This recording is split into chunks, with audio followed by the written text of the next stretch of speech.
Dangerous Assignment. Transcribed starring Brian Donlevy as Steve Mitchell.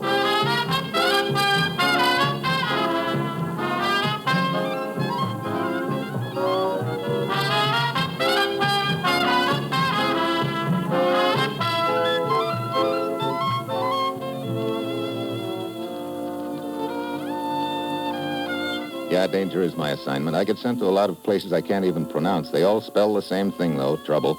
But when I walk into the commissioner's office, I don't realize that this assignment's going to prove that sometimes the nicest thing that can happen to a guy is to get kidnapped.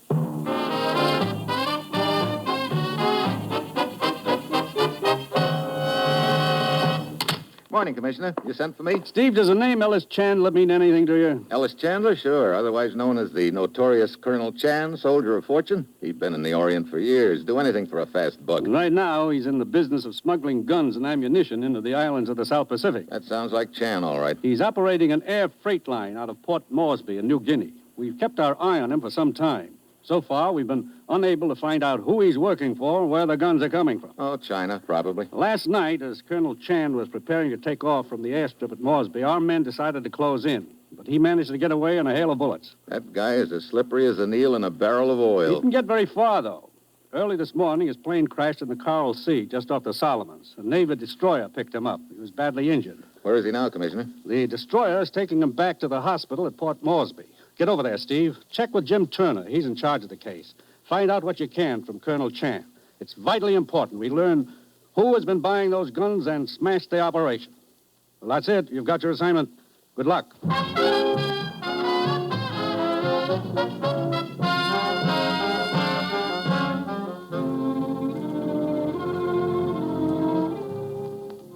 The National Broadcasting Company is presenting Dangerous Assignment, starring Brian Donlevy in the role of Steve Mitchell, colorful, two-fisted government agent.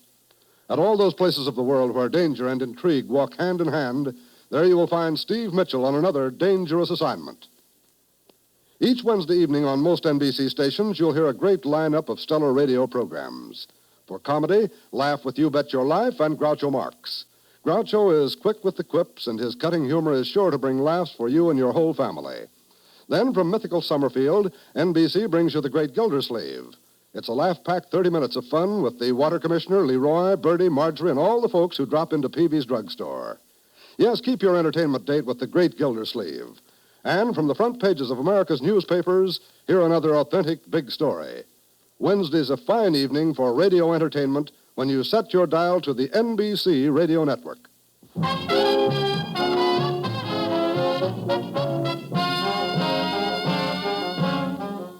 Sure, I've got my assignment. Get over to a hospital at Port Moresby in New Guinea, have a chat with the notorious Colonel Chan, soldier of fortune, and find out who hired him to run guns and ammo into the islands of the South Pacific. It's late Wednesday afternoon when my plane lands.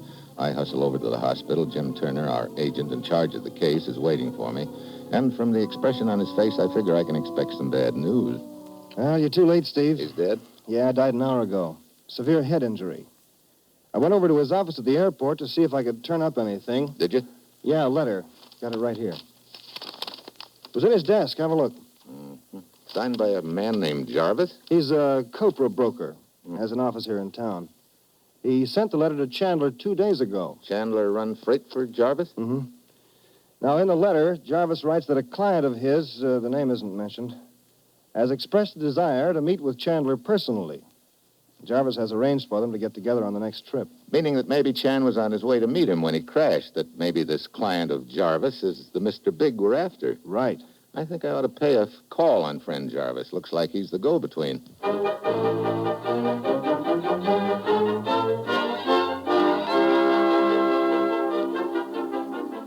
Come in, sir. Come in, please. Thanks. Sorry to bother you, Mr. Jarvis. Not at all, sir. Not at all. Your name is, Winchell? Mitchell. Steve Mitchell. Yeah. Well, my secretary said it was Winchell. Fool girl never gets anything right. Do sit down, please. I thought you might be able to give me some information. No, indeed. Pertaining to... An old friend of mine, Colonel Chan. Colonel Chan? Well, I don't believe that I am familiar His with... real name is Ellis Chandler. Ellis Chandler. The flyer? That's right. Well, By George, you mean to say that Chandler is the well-known Colonel Chan? Well, sir, that is a bit of news. Your old friends, huh? Yeah, they told me at the airport that he'd taken a shipment out. I didn't know when he'd be back. Oh, I see. I understand he runs quite a bit of freight for you. Oh, true. Copra, you know. Well, I'd hoped that if the shipment was yours, you might be able to tell me where I'd find him. Oh, well, I am sorry, Mr. Mitchell. I'm afraid I can't tell you. He wasn't flying for you then, huh? No, a busy man, our friend Chandler. Mr. Mitchell flies freight for a good many firms here in the area.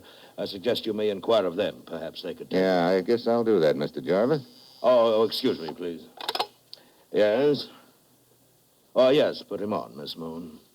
It's a long-distance call from a client, Mr. Mitchell. Sure. I'll be on my way. I'm sorry I wasn't able to help you, sir. Well, thanks anyway.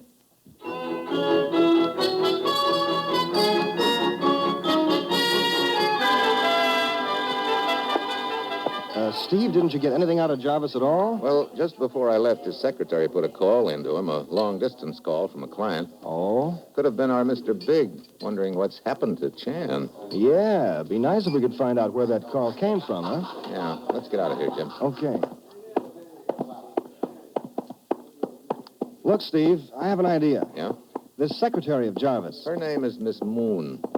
she'd know where that long-distance call came from. Sure. Is she the, friendly type? Very. Well, if we played our cards right... She might give out with some information, huh? You go back to the hotel. I'll check with you in a while. But what about Miss Moon? That's my cab over there, see it? Yeah, hey, there's a dame in it.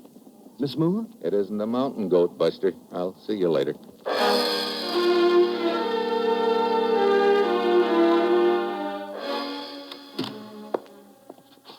Oh, hello, Steve. I've been waiting... Hey, what happened to you? You're soaking wet. Here, I've got something for you. A lily. You can press it in a book sometime. Thanks. Now, look, Steve. Okay. I took Miss Moon to a quiet little cafe for cocktails. While she's sipping a martini, I steer the conversation around it. Jarvis? So? So it turns out she hates the guy, doesn't want to talk about him. Oh, great. So we have another martini. This loosens her tongue? Only her throwing arm. She starts pelting everybody along the bar with oyster crackers. Now she hates everybody. Oh, fine. Sounds like quite a doll. Two Martini Moon, a fat gent close by calls her as he combs the crackers out of his hair. I ease her out of the place and decide she'd better go home. On the way, we pass a lily pond. That's all, brother. I know. She wanted to go in swimming? She shoved before I could refuse the invitation. Well, the cops show up, and I duck out fast. And what happened to Two Martini Moon? Last time I saw her, she was plowing across the pond in a southeasterly direction with the gendarmes in hot pursuit. Well, that sure was a waste of time. Not exactly. What do you mean? That dunking I got in the lily pond gave me an idea, Jim. According to Jarvis's letter, Chan and Mr. Big had never met before, so I become Colonel Chan and go on to meet the big shot. What? Why not? Well, Chan was on his way to meet the big shot. Only we don't know where. Exactly what was Chan's position when he crashed? Well, according to the Navy report, at a point some 30 miles off San Cristobal Island. He was headed south, probably for the New Hebrides group. Okay, so I take a dunking in the Coral Sea just off the islands. A ship headed in that direction takes me in. Go on. If the news gets around the grapevine that the notorious Colonel Chan had crashed and was picked up and was now stranded on one of the islands... Sure, I get it. If you can't go to Mr. Big, he'll come to you. I want this to look as legit as possible. I'd rather be rescued by someone, not in on the act, if you know what I mean. Okay. While you get into some dry clothes, let me check with one of our men over in Bougainville. He'll know about the ships traveling the trader lanes.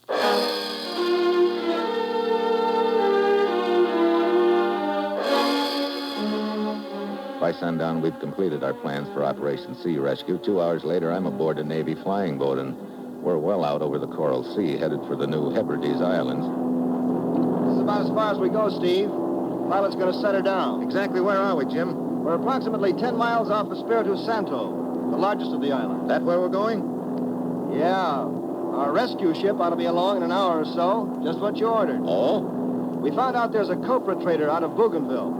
The skipper's a shady character named Wing Su, affectionately known as Pigfoot. 2 toes? Oh, has a fondness for pickled pig's feet. He sounds real peachy. He's well known in the area, Steve. Has an in with the underworld, and he's always out for a buck. But watch your step, Colonel Chan. If the word's gotten out that the real Chan is dead back at Moresby, you'll wind up likewise. Don't worry, my will is made out. You'll get my bicycle clips.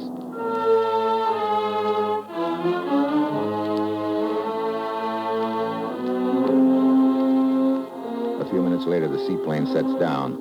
I pile out in my one-man life raft and wait for a ship and a skipper called Wing Sue, otherwise quaintly known as Pigfoot. It's 10 minutes of 11 when I look at my watch again, and then I see a ship approaching. I take the flare out of my pocket. It lights up the sky with a pretty red glow. The ship shifts course and heads for me. It looks like I'm in, but a couple of minutes later, it looks like I'm going to be done in. The trader is headed straight for me. I stand up, wave frantically, but she keeps coming right at me.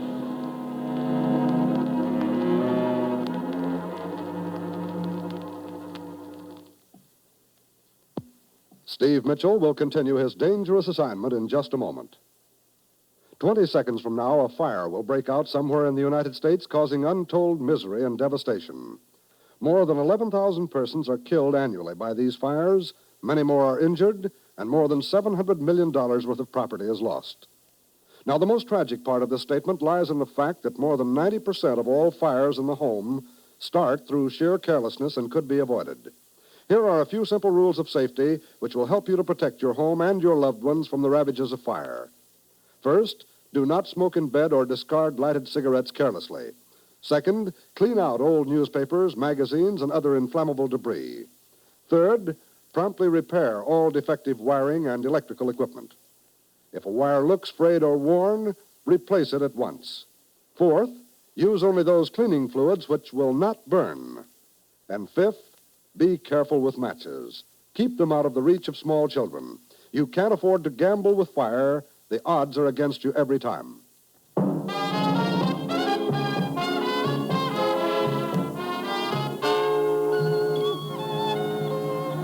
Now back to Dangerous Assignment and Brian Donlevy as Steve Mitchell.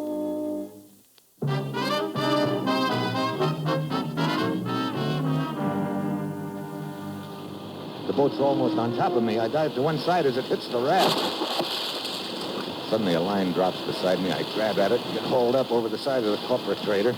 Waddling toward me along the deck is a pudgy gent with a big grin, and when I see what he's gnawing on, I know I've found my boy Pigfoot, all right.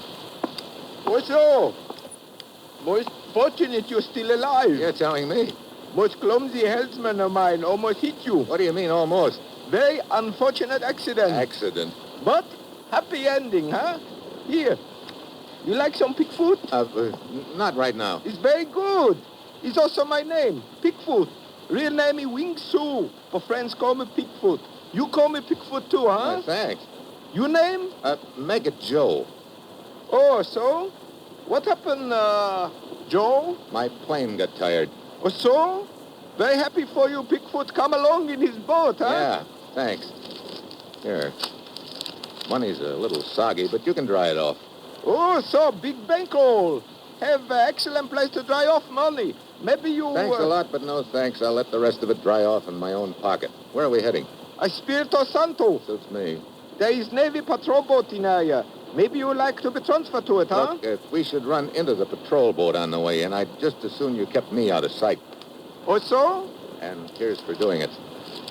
Oh, so. What you say your name is? I told you, call me Joe. The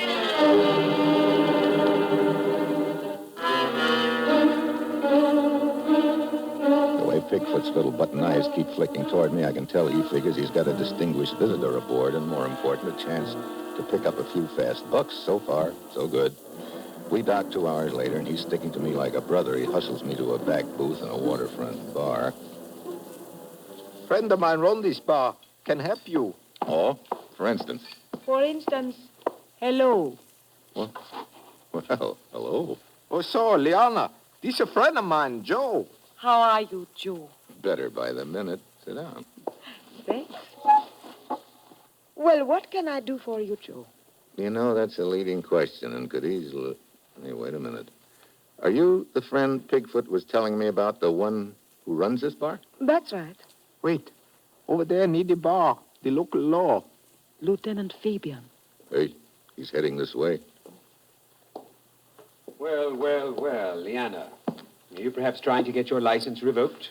I don't understand, Lieutenant. I can't think of a better way than harboring undesirable characters here. Undesirable? Your friend, Colonel Chan. What? You Colonel Chan? So what? I thought I made it clear the last time you were here 2 years ago, Colonel Chan. That you are emphatically not welcome on this island. I'll give you exactly 2 hours to clear out. Don't push. I'll shove off when I get ready. I see. Very well. That's your attitude. You'll spend your time here locked up. On your feet. Look. I said on your feet, Colonel Chan. Okay, Oh, so. You had better get out of here. Any idea where to? 3 block down, little hotel. Room number 7 in back. You wait there for me. Now you go, quick.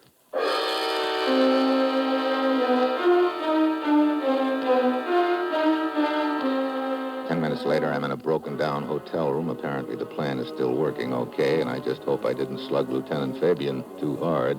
Quite an act he put on. 2 hours later, Bigfoot shows up. Oh, entire town buzzing with story how you clip Officer Colonel Chen. Oh? Be very difficult for you to get off island now. Oh, great. But can be arranged for $1,000. American. Well, ordinarily, I'd be delighted, Bigfoot, but it so happens I don't have $1,000 American. Oh, so? Well, perhaps you have friend with $1,000 American dollar, huh? Yeah, that's a thought. There's a guy I've been doing a little work for lately. Who is he? Where can I find him? You say the news about me is all over the island, huh? Oh, yes. Then just sit tight. I have a hunch he'll find you.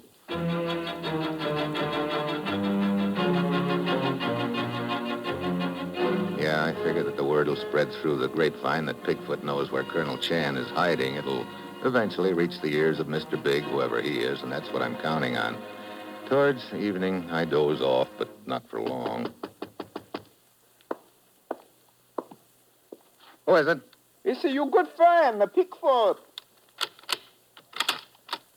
Hello. You were right about what would happen, Colonel Chen. What do you mean? Well, after leaving you earlier today, I was contacted by your friend with much money, the man you work for. Oh? Yes. Lives on a nearby island and wished to talk to me. So I go over and brought him back. Where is he? House is not far. I take you. Come.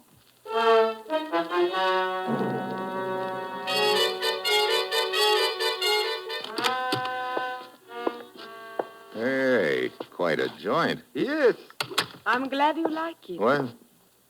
Liana, why the gun? We want you to be our guest. You're Mr. Big? No, Colonel Chan. But we know who this Mr. Big, as you call him, is. And we believe you are quite valuable to him. Need I say more? No, I get it. You hold me for ransom, huh? Exactly. Bigfoot, you will make the arrangements. Guard, take Colonel Chan to the cellar.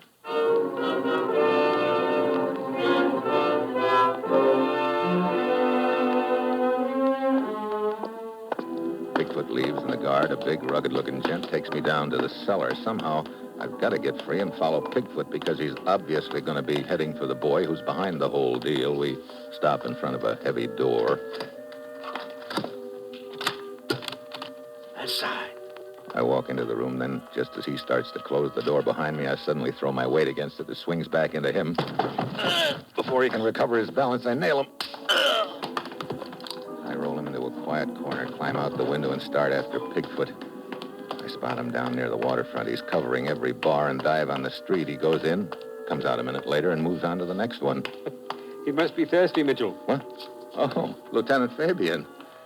I think he's rounding up his crew. Oh? Look, Lieutenant, I'm going to try and sneak aboard his boat. Why don't you pick up a couple of your men in the boat and tag along? Where to? If my hunch is right, to an island inhabited mainly by the gent the real Colonel Chan was working for, the gun runner I'm after.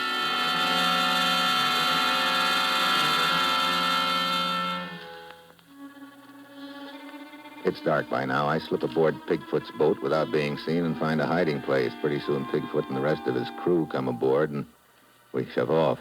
2 hours later, we dock at a small island. I slip over the side, swim under the little pier, and wade ashore. I spot Bigfoot taking off up a trail that leads to what looks like a small plantation.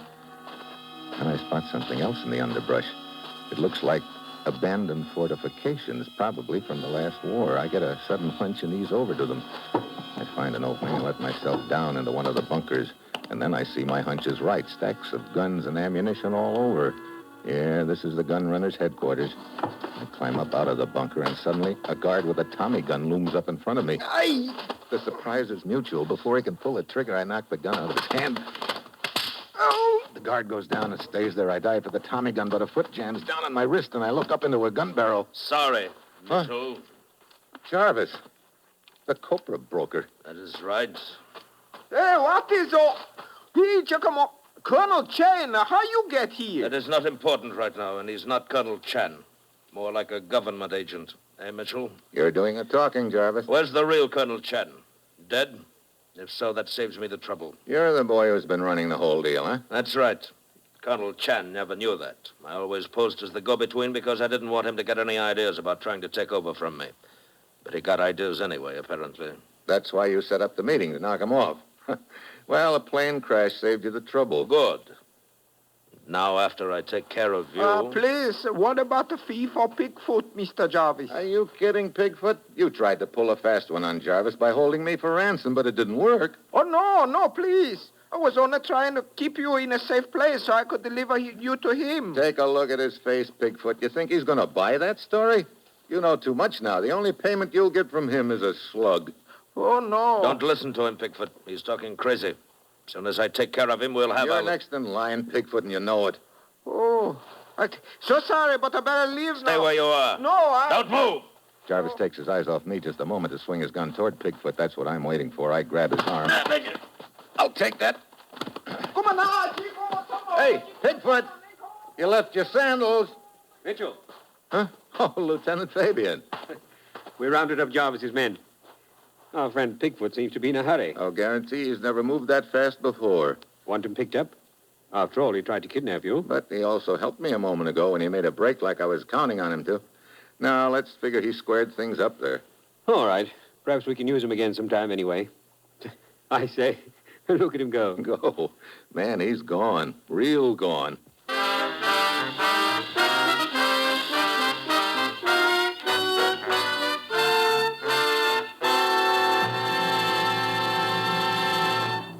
Our star, Brian Donlevy, will return in just a moment. Here's a tip to help you breeze right through your housework every day of the week. Join the millions of American homemakers who every day set their radios to NBC and enjoy the host of popular programs broadcast on most of these same stations. There's laughter with the Bob Hope Show, Bob and Ray, and Dave Garroway. Meredith Wilson brings informal chatter and music to suit every taste on his show Every Day, while Tommy Bartlett presents Welcome Travelers from Chicago. Strike It Rich, the show with a heart, presents enjoyable listening with Warren Hull. It's NBC's prescription to chase away your housework blues.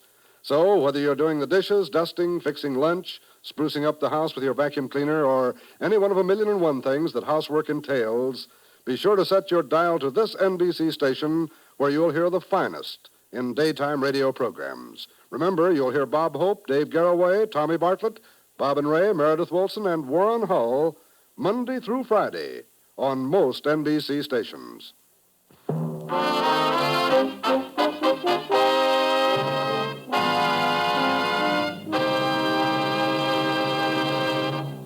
Next week, London. I've got to catch a killer who's got a 7-year head start. And that will be Steve Mitchell's dangerous assignment next week.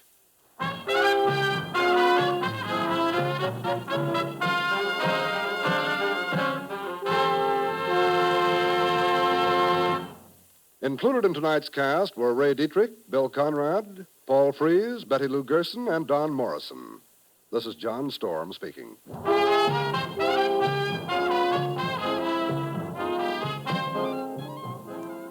Dangerous Assignment, starring Brian Donlevy in the role of Steve Mitchell with Herb Butterfield as the commissioner, is written by Bob Reif and Adrian Jandot and is directed by Bill Karn.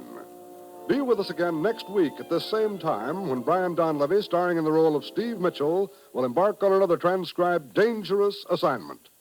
Tomorrow, hear both Father Knows Best and Truth or Consequences on NBC.